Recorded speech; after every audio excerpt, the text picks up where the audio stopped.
It is Designing for Music. I'm Zach Martin. This is New HD TV. We have our Patrick Van Buren on with us, along with Spencer Drate and the very famous Roger Dean from over there on the other side of the world, broadcasting from the UK. And we're going to go right over to New York City for the amazing Spencer Drate. Thanks a lot. And we have an honored guest here, Roger Dean, very historic in music culture with his great artwork and design and working with so many great groups like Asia and Yes, so forth, so on. I wanted to show you first some books that Roger was in with us. One was called Swag Rock Posters of the 90s, and Roger had a section. So it lit off like this. A number of great pieces in it.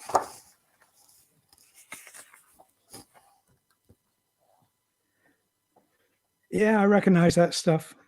Well, let's start from the beginning, like as if we were in The Sound of Music, and you go to the very start in which you start designing these amazing album covers for groups like Yes. And before you tell us that, and maybe give us a kind of an idea of what your process is like overall. Now, when I speak to other album designers, they listen to the music first, and then they move from that position. How does Roger Dean set up the process of his design? Well, let me just say one thing. I don't know if this is going to particularly date me, but back when I started doing it, that option of listening to the music wasn't there, because when we were working with vinyls, the cover had to be finished 6 weeks to 2 months ahead of the album, of the music. So there was plenty of opportunity to listen to some music, but not the music of that particular album. When I started work, for example, on the first Yes cover I did, Fragile, they hadn't even started recording. And I had to pretty much, well, I knew what I liked of their music because they'd made 3 albums, but I hadn't a clue what Fragile was going to be like. Did they go over their concept for the album? Did they give you any sort of information about the direction they were going to take? Or did they ask you specifically, all right, Roger, we're going to do this album. It's called Fragile, working on a song. We were thinking about naming it Roundabout. And we were thinking of perhaps putting something to do with the earth on that cover. Well, it never happened like that. Working with Yes was wonderful because they were very happy to talk about the music. And they were very happy to let me get on with coming up with my own ideas. So there wasn't a lot of pressure. In fact, I think they had a rough idea for an album cover, which was actually the crates which they shipped their instruments in, which had Fragile labels on. So I think that was the first idea. And I run a story by them, and they were pretty cool with it and let me get on with it. That is really cool. I'm very grateful for the music industry for one reason, well, many, but for this one reason, I almost never had to work with art directors. Well, that must be something that can make you feel very independent of the industry when you're just given that latitude. When after you've done the first album cover with Yes, and then you got an idea of how the guys were going along with their various projects and albums, and maybe understood the little intricacies of how they record, did that influence you moving forward? And also, here's a very interesting thing I've always wondered about all artists when they do these designs. Do you have favorite colors that you always try to put into the design? No,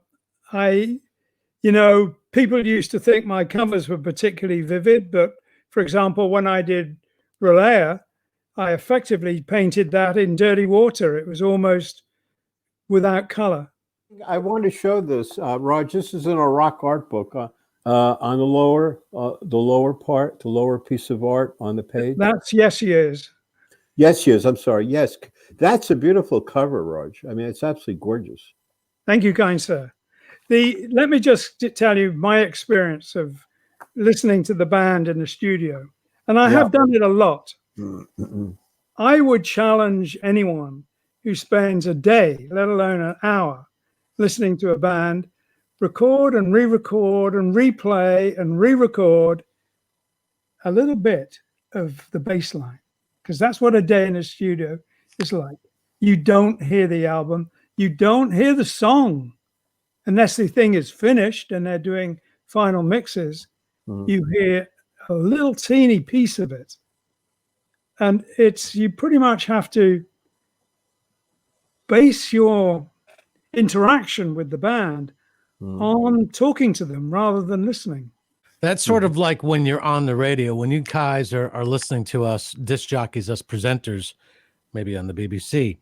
There's a lot of things that are happening in the studios. And if you were ever in the studio, the mutes and all of these things and us turning it down and multitasking, you really don't hear the finished product on our side of the microphone. So I can definitely relate to that, where the listener experience is going to be much more different, where they get the whole thing presented to them and they can sit and really relax and listen, or it definitely will evoke some sort of emotion.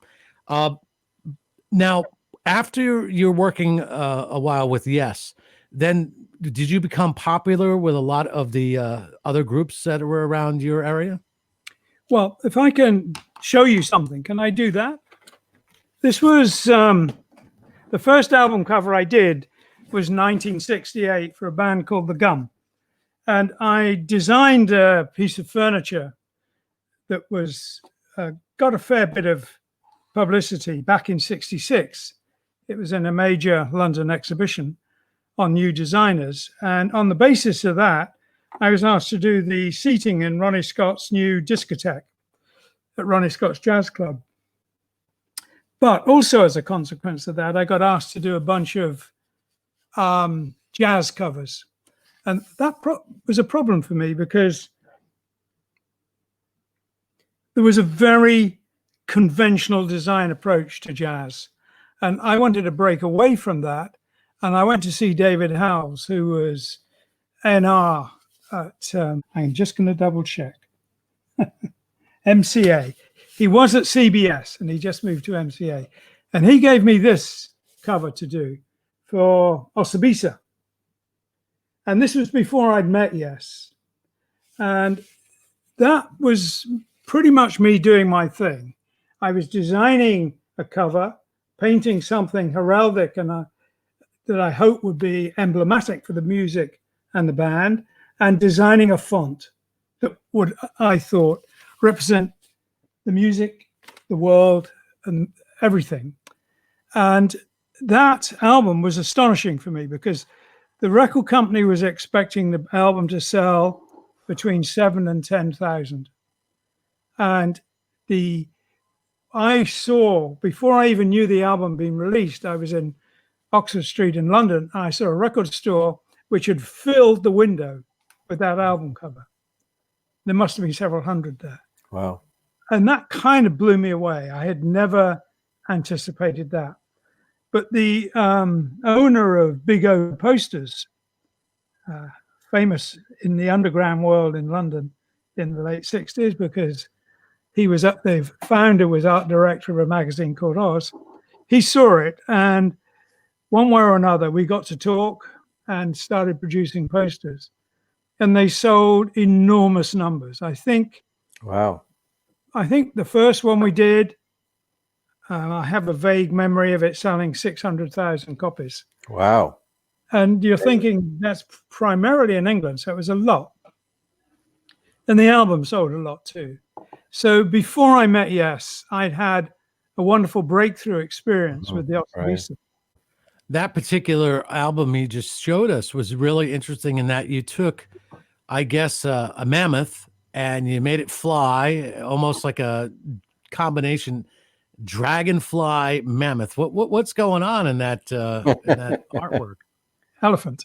An elephant. Well, mammoth. Who cares? Yes. Yeah. Well, I mean, it's the big tusks, so I just noticed those. It was. I did a lot of things where I combined. For example, the one I did within a year of that was for a band called Budgie. It was a seagull skull fitted to the front end of one of your amazing aircraft called Blackbird, a reconnaissance jet. Right. Yeah. The Blackbird is an SR-71. It's on top of the Intrepid right now. Exactly right. Can I tell you a little story about that? Well, one year I was at a sci-fi festival in Atlanta, and it happened to be my birthday. I hadn't even thought about that, but some guys came up and said, "It's your birthday. Do you want to come for dinner?" And I said, "Oh, well, I was with my friends." He said, "Oh, well, we can all go." And when we got there, they were engineers from NASA, and they met up with some friends who were engineers from Skunk Works. And they told me my album cover had been painted down the side of a hangar where that plane was assembled, where Blackbird was assembled. And I think they said the hangar was several hundred feet. Wow. The painting was several hundred feet. And I said, "My God, I must have a photo of that." And they said, "No way." Because it's the Skunk Works, you're not allowed to see that. So now that you have this combo effect, were you growing up, I guess this will influence your art. Did you have a love for animals or bugs or spiders or snakes, any of that kind of thing? All of that kind of thing. My dad was Army, and we spent my brothers and sisters and I spent much of our childhood abroad. And in those incredibly critical years between age 12 and 14, we were living in Hong Kong. And I had two kind of artistic ambitions. One was to paint animals, natural history subjects, and insects. And I did a lot of it. And the other was to design the future. So I went to art school pretty ignorant about what art schools were. So you obviously, yeah, look at that beetle. Yes, Now that yes. that to me is not just a beetle, it's a stink bug. Am I right? Wow. It was a Goliath, as a matter of fact. Goliath. Oh, wow. And this is a fiddler. And, I mean, whoops. It was a kind of endless theme for me. I like the dragon fly for sure. Yeah. And this is, I don't know if I've got the logo to go with this. This is part of a new yesterday. Oh, I yeah, like that's that. nice. So my animals tended to be like the Blackbird, combination of two different animals, an elephant with dragonfly wings. That's kind of my instinctive default position. Mm-hmm. I like that. Everybody's got their style. You can understand that when you see a Roger Dean, you know it's a Roger Dean based upon the style. So Spencer, let's go over album cover book 1. You wanted to share this with this Roger is Dean. the first book of a series of 6, and I'm actually in the 6th book with special CD packaging. I want to show you this book, though. A phenomenal get-together with, I believe, Hypnosis, Roger, and Hamilton. The album cover book is one of my favorites that I actually tell people about. If you got to get a book series, this is the one to get. It really, because of the quality of all the covers in it. You did a book called Views, which was a really cool book. And you're getting into architecture. People ought to know you're a very big thing with architecture, right, Raj? I didn't get into it. I started with it, Yeah. This is a current project we're working on. Yeah. Anyway, yeah, I'm doing that. Views was interesting for me because I'm going to tell you this story. Views was interesting because I started collecting the separations. Every time I did an album cover, I paid for a separate set of separations without the graphics. And I was assembling a book that way. But I could never find a publisher. I really went to see, I don't know, must have been 50, 60 publishers. And I had over 20 reject letters. And I was having a conversation with somebody, Peter Lederer, Big O Posters, had a lot of success with my posters. We sold millions, really many millions. Wow. And I said, I can't get a publisher, and it's really weird because, the book's there. Everyone said it would be way too expensive. And he said, well, would it help if you had an order? And I said, yeah. How many would you give me an order for? And he said, I don't know. We got to start somewhere. How about 80,000? And I said, that might do it. But I still couldn't get a publisher to take it seriously. So I thought, well, 80,000, we should be able to do that ourselves. So we did. We set up a publishing company with Dutch printing company as partners. And the deal was they would do it, providing I did other books. And that was great because there was lots of books I wanted to do, including the album cover albums. Yeah.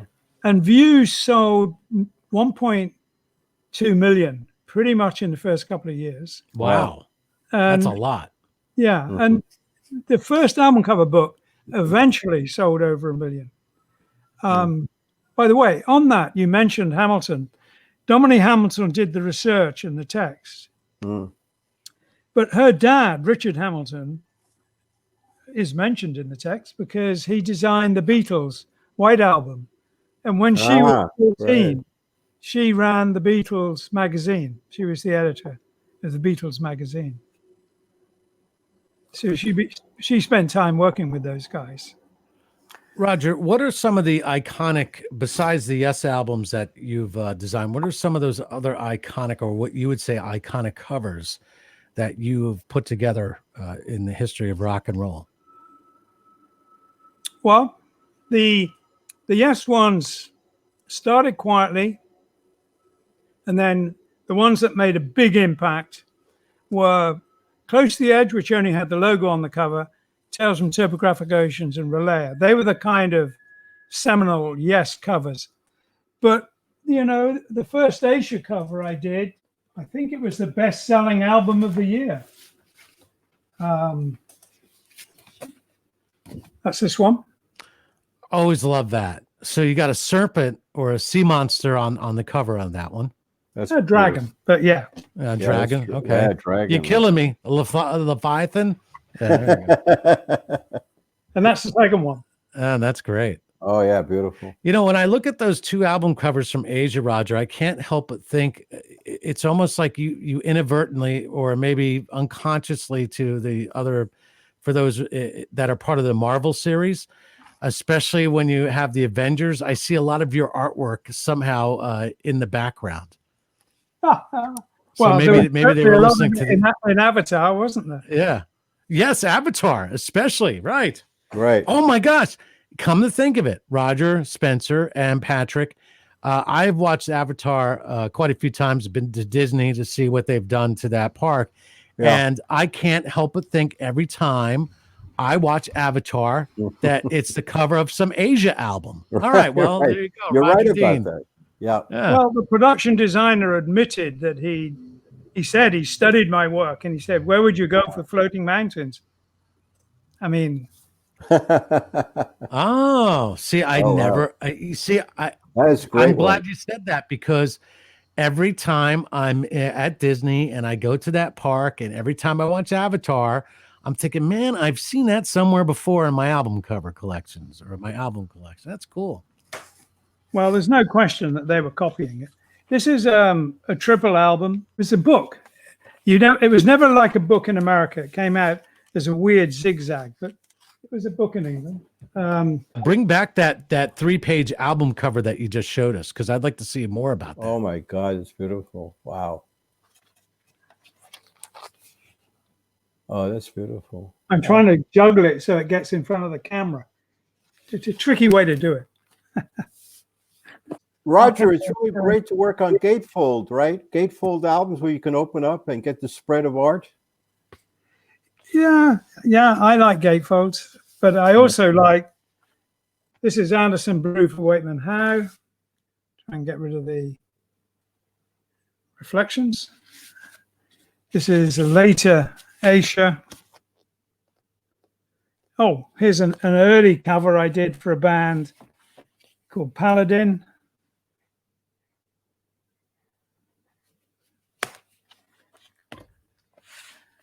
Oh, and because the first Asia album was a dragon, this is another one for their 30th anniversary.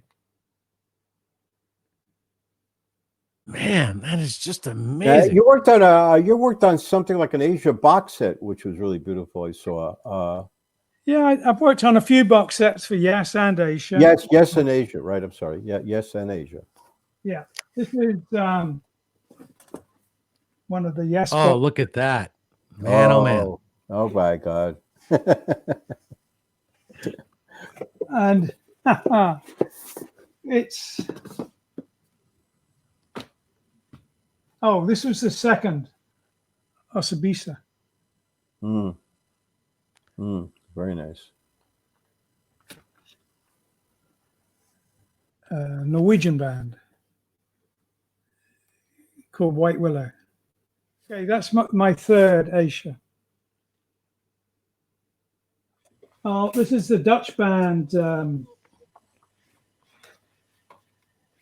Focus. It was great fun working with those guys. Yep. Hocus Pocus by Focus. That's it. That's it. You got it. Yep. Yes, drama. Wow. Middle period. I remember that album. Yeah, I have just about. I didn't realize how much artwork I have from Roger Dean on my collection, but there's quite a bit. But unfortunately, huh? I'm very glad to hear it. Yeah, no, listen, I didn't realize how much of a big fan I was of your work until we started going through all of this stuff, and I recognized most of it. Oh, that's beautiful. Wow. Not to mention the whole Avatar thing and Disney. Roger, how much time does it take you to do the artwork for these pieces? Is there, is it really long? I do about 3 or 4 a year, that's all. Yeah. I do a lot of other stuff as well, though. I mean, and the architecture does take up a lot of my heart and soul. So it's a big deal to me. Wow. Roger, are there any albums that you look at, maybe from, let's just take a stab in the dark, maybe from Pink Floyd or from Led Zeppelin, Rolling Stones, that you think to yourself, man, I wish they really would have had me design that. I would have done A, B, and C to it.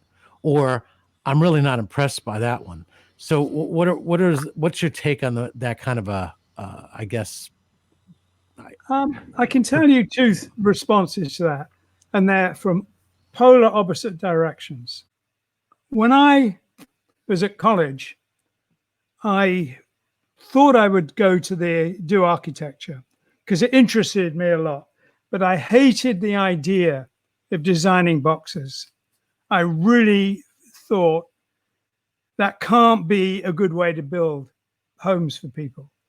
People didn't like it. The endless repetitive boxes were not popular, but except with architects. And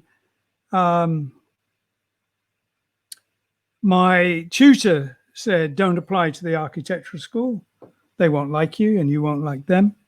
And he encouraged me to go to the Royal College, if I could get in the furniture school, because David Pye, who ran the furniture school, was an architect, and he thought he would allow me to experiment. And I did 3 years there researching what kind of spaces made people feel good, what kind of spaces made people feel oppressed and depressed, and working on a way of doing architecture that actually made people feel great.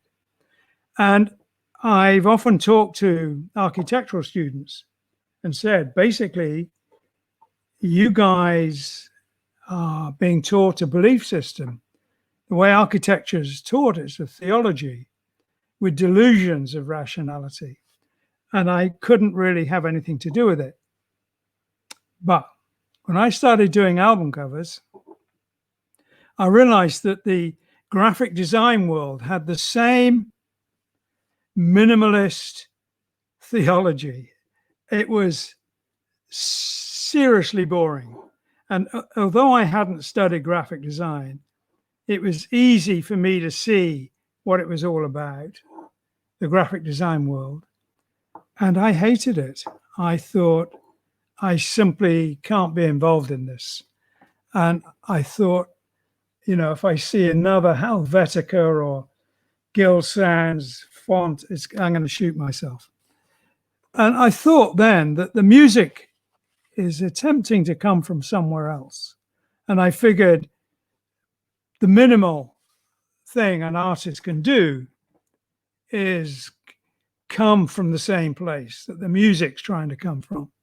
So I felt I had to not just do a painting of that place, but also look at the paraphernalia, the design, the graphics, the text, the font, everything had to be consistently from that place. So on the one hand, I was really very disillusioned with graphic design. I knew Storm very well. He was at college with me. We lived in the same building for a few months. I actually shared an apartment with Syd Barrett from Pink Floyd. Storm was in 2 floors below us. He started hypnosis in flat 3. I was living in flat 5. So I was very interested to see how he got along. And he had the same trouble with the way conventional design was taught.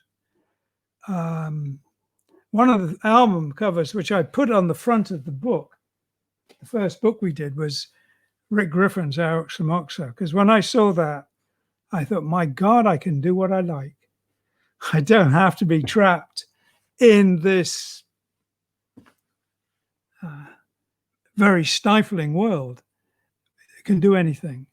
And that was wonderfully freeing. It was beautiful to be able to be free and try that. So I don't look at album covers by and large and think, that's awful, I could do better. Basically, when we started doing the book, I did it because I love the work of other artists and designers. And I was curious about those that were into it, into the conventional design. Blue Note was very much a whole record company that was very conventional in their design, but good but conventional. There was others like it, ECM and others. But it was at the time when Storm and I started working, there were no professional design teams that we came across ever who were in that business. The record companies did employ professional designers, but they weren't out there doing album covers much. Yeah, I think it was a brilliant expose about your point of view and the process and your thinking. I get that you're not into the cookie cutter. So we're going to go over to Spencer. Let me show you, Roger, you'll like this. I have views. I have the book. Good. And I want to show you this because it is an important book. If you want to know the inner works of Roger's mind, he shows you like the step-by-step process of his artwork. And I think that's really important. There's a book called, and you know this, Roger, Walk Away Renee, about hypnosis, how they put the album covers together, the rejects or whatever. Yeah, I published it. That was a great book. Walk Away Renee is a beautiful book. But this book is really good to know how you work the illustrations and the step-by-step process. You know, marvelous stuff. I mean, it's just, you don't see this in the other books. You know, I mean. Well, anyway, we were pretty much faced with the fact that at that time, art books tended to be text with a few black and white pictures. Yeah. And we felt that's ridiculous. If you're talking about art, you have to show it to the best that technology then allowed. And we did 100+ books before we finally got out of publishing, my brother and I. Oh, wow. It was grueling. We were doing 10 or 12 books a year. That's one one a month. Oh That's God, not that's sustainable. amazing. Speaking of these books, gentlemen, Spencer, which book are we up to now on designing for music? Well, I showed you those. There is which in my life, if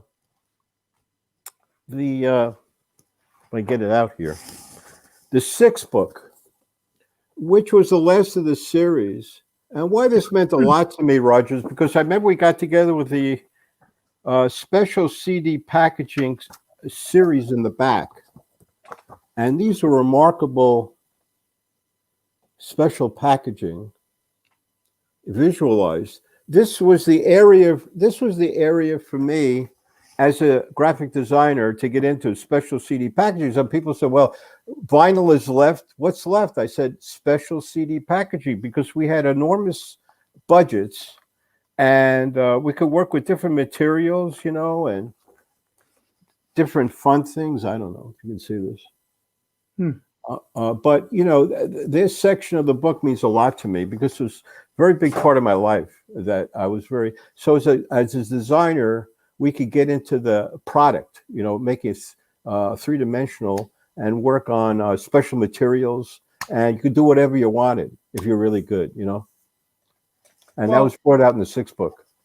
Yeah, the sixth book was interesting for me because I was working with Vaughan Oliver, and incredible designer. Sadly, he died at the beginning of this year. Yeah, I know. So Storm has died, Vaughan has died.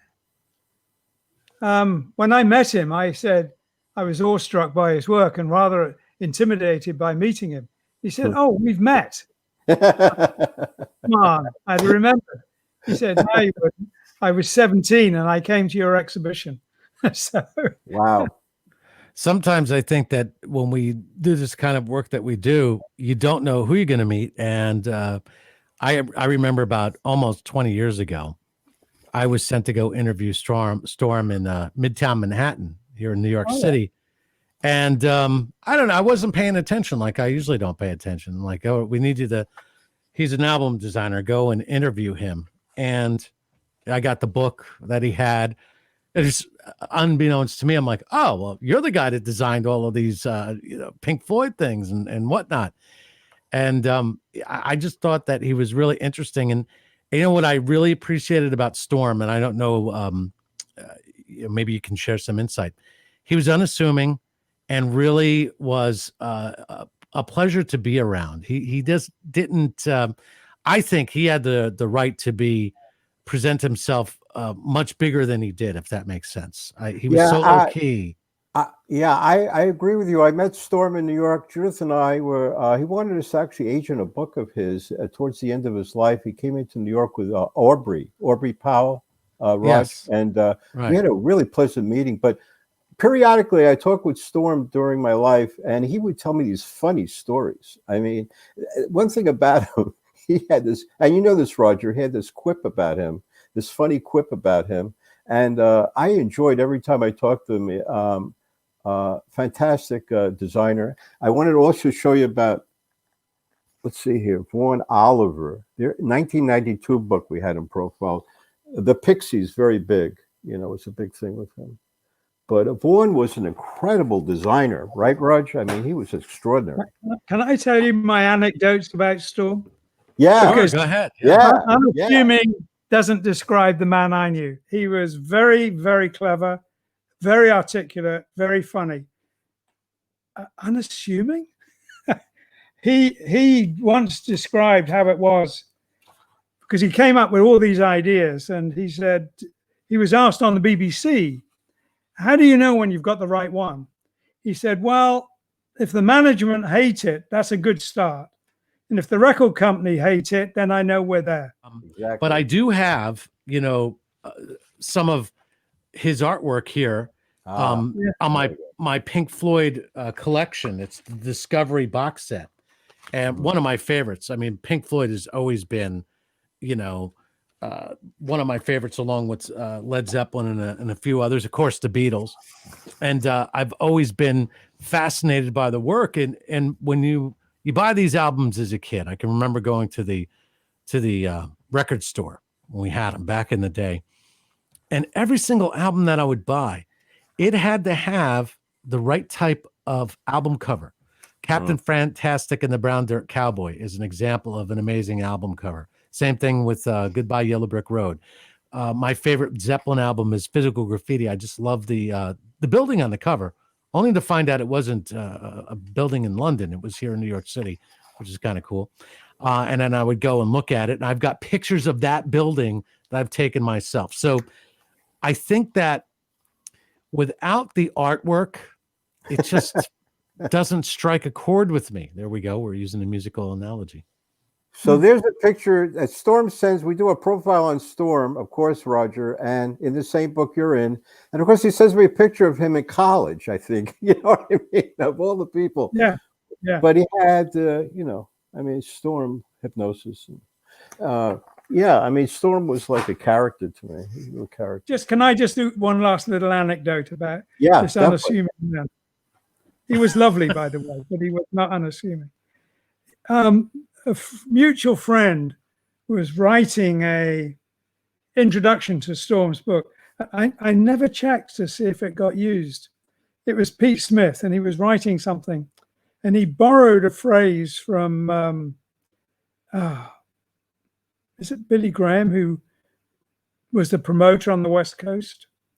Anyway, he said, I don't understand how this book could exist, because Storm won't talk to half the people in the music industry and the other half won't talk to him. And that kind of is true. I mean, he got on brilliantly with the musicians, but not the record companies and not the management. I have to say that there were one or two people in the music industry that I got on with really well. Phil Carson at Atlantic. Storm and I both worked with him. He did Led Zeppelin. I did Yes with Phil Carson. Wow, yeah. But other people were difficult. John Kaludner was the the first Asia album, and he looked at the logo and he said, "Can't read it. It's illegible." Oh my God! And I thought, it's only 4 letters, you know. Give it a week, you'll get there. But John Wetton told me this other story, because it's very dark. There's a stormy sky, and there's this dragon whirling around in the water. And it wasn't David Geffen, but it was one of the bosses of Geffen Records. He put his arm around John and walked him down the corridor, and he said, "John, I got to tell you, you've got a logo no one can read. You've got an album cover that's way too dark, and we simply don't hear a hit here." It sold 14 million copies. Great album. Great album. That's great. That's a great story. You know, it's amazing, Roger. I just can't get over how many of the albums that have been designed by you that I've had in my collection over the years. What are some of your favorite artists that you like to listen to, Roger? Strangely enough, I was asked that today, and it changes all the time. I love a lot of modern music. I love people like Michael Nyman and Ruichi Sakamoto, people like that. I love opera. I love the blues, but I tend to go for Greg Allman or Canned Heat or Creedence Clearwater. Great. Yeah. I was listening to earlier today. Yeah, both Creedence Clearwater, Greg Allman, and the soundtrack from Hell on High Water, which is basically country and western mixed with electronics. Wow. Brilliant album, actually. Roger, did you go out to musicians, like you said, well, I like that group or that, and you went out to them, or did they come to you, or vice versa? Yeah, I guess I didn't. They came to me mostly, but there's a big but. I went around knocking on the doors of record companies and didn't get a lot of traction till I met Phil Carson at Atlantic. And he said, "Oh, God, I love your work. but I Wow. only had 2 bands, Yes and Led Zeppelin. Hmm. I'll give you a call when they need a cover. And he did. Wow. Great. So Yeah, he good story. introduced me to Yes. And Has- David Howes, who was A&R at MCA and CBS. I did my first album cover for him and my breakthrough one, the Osibisa one. So from then on, I had people come to me. Mhm. During the 70s, posters, cards, even trading cards, we sold really over 100 million pieces. Whoa, Wow. that's a Wow. lot. Wow. So that worked. That was my calling card, that whole. Totally awesome. Yeah. Yeah. Amazing. Are there any artists you see today that you would like to? Oh, please let me design your album cover. There was a festival in the middle of Pennsylvania at Bethlehem, I think, called Bethlehem. It's a city. Nearfest, Northeastern Art Rock Festival. And one day I had the incredible job of flying into Newark, New Jersey, driving to Atlanta, where I was supposed to pick up some award, and then in the morning driving to Bethlehem. And all this was, getting off an aeroplane already a bit sleepy, and then driving down the New Jersey Turnpike was quite an experience. And my daughter, who was 12 at the time, decided it was her duty not to navigate, but just to keep me awake. And she played nonstop Eminem. And I thought, what is, and then it's actually quite brilliant. Yeah, it is. Today in the car, we were listening to Tupac, and so who else were we listening to besides Tupac? Kanye West and 50 Cent, and also Biggie yeah. Smalls. You never know what the kids are going to listen to, but some of it is pretty I fascinating. mean, I got my design, kind of head. Music, Zach, is from Judas Kids, who would turn me on to groups like Primus or things like that. Les Claypool, brilliant, and that's how I learned my design, music head sort of, and certain groups that were coming out that are kind of cool, Zach. I hear what you're saying, and I'm really excited about a lot of the new music that's coming out. We have a station that we put together in LA called New HD LA, and it's pretty much a new rock station. I've got to tell you, man, there's so many artists that just are waiting to get their chance and get their stage, and that's what I like doing. One of my favorites, both of you look into, is Whitney Tai. She is from the New York area, lives in LA right now. She's got an album called Apogee. I think she's going to be a really big superstar. I tell her she's a superstar already. And then Trope is another band. They covered Tears for Fears. But back to you, Roger. What about some of the other artwork that you might be into? Do you like sculpture? Do you dabble in any other forms? Is there something that you have in your mind that you would like to put on a museum wall? I wouldn't like to have to choose. I do logos. Besides, nature. What's this? Virgin logo. I did the Virgin original. Yeah. Oh, wow. I have the label, Roger. I have the label you sent me. The Virgin label you sent me once. I still have it. Tetris. I did the Tetris logo. I did lots of things like that. I did stages. I've worked on a lot of rock and roll stages as well as opera stages, and the architecture. I did 3 years research into basically what made architecture work, and I don't know if I've got it in here. I hope I have. I'll ask Spencer to show you. In my book Views, there's an architectural section. It's brief. It's towards the back. Do you have it there, Spence? Yes, I do. Whew. Wild stuff. But there is a sculpture there. I sculpted not that. Yeah, that's it. The black and white one. Yeah. That's about 5 foot by 5 foot by 5 foot. And that was hand carved. Wow. Wow. But it's a model of a piece of architecture. But nevertheless, it got me interested in doing sculpture, actually carving something. And yeah, that's pictures of the interior. So yeah. If I had my way, I would be doing, I love painting, so I don't really want to give it up, but I wish I was building. I love doing the Nice. stages too, by the way. That was great fun. That's a lot of fun. Well, Roger, we are running out of time. We really do appreciate visiting with you and having these conversations and talking about all your designs and the famous albums and all of those different things and how you do logos.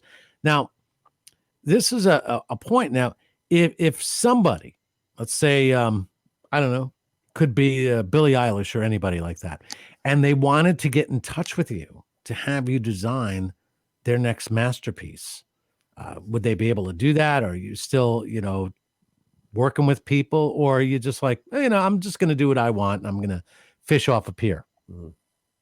No, I love working. I don't have any thought to retire. And I do get people ask me, and it's dead easy. It's info@rogerdean.com.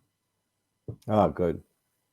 So, and we're still, I mean, I've got a daughter, Freya, and she and I work together doing stages for the Puccini Festival for opera. Oh, She designed the costumes, I designed the sets. And she's been twisting my arm this year to start an online art school, to do interviewing with people. Oh, that's fantastic. She's been on my case in a major way. Hey, to Roger, bring- Roger, I got to tell you that Judith and I just did a lecture for a music class at Cornell University. And I think what you're talking about is what may inspire you to do that, get around to some colleges, and maybe you want to do a Zoom thing, to a class. I do that. Oh, good. Yeah. Good. Yeah. Cool, man. Well, maybe one of these days we can figure out something way out there that would bring you together with the rock artist, and we can do various online lectures with Roger Dean. That'd be fantastic. That'd be great. But, if you go onto my website, I've got, there's different subjects. I've got a small talk on the future. Oh, wow. Wow. I got a talk on the creative process, and Freya got me to talk to all kinds of artists and musicians and writers, and that's on there too. So rogerdean.com, right? rogerdean.com. Yeah. You got it. Fantastic. And Roger, I want to thank you for being in my life. You've helped me a lot during my life, and I've always been receptive to you. And one thing about Roger, he's a very honest and humble guy. And I remember one time talking unassuming, to him, totally. And the big thing he said to me is, "How do you feel about something?" I never forgot that, Roger. Because then I know how humble and honest you are. People should be that way with anybody, working with people, whatever. Judith and I we're very honest with each other, but not everybody's like that. But Roger has a beautiful soul. I want people to know that. Thank you, Spencer.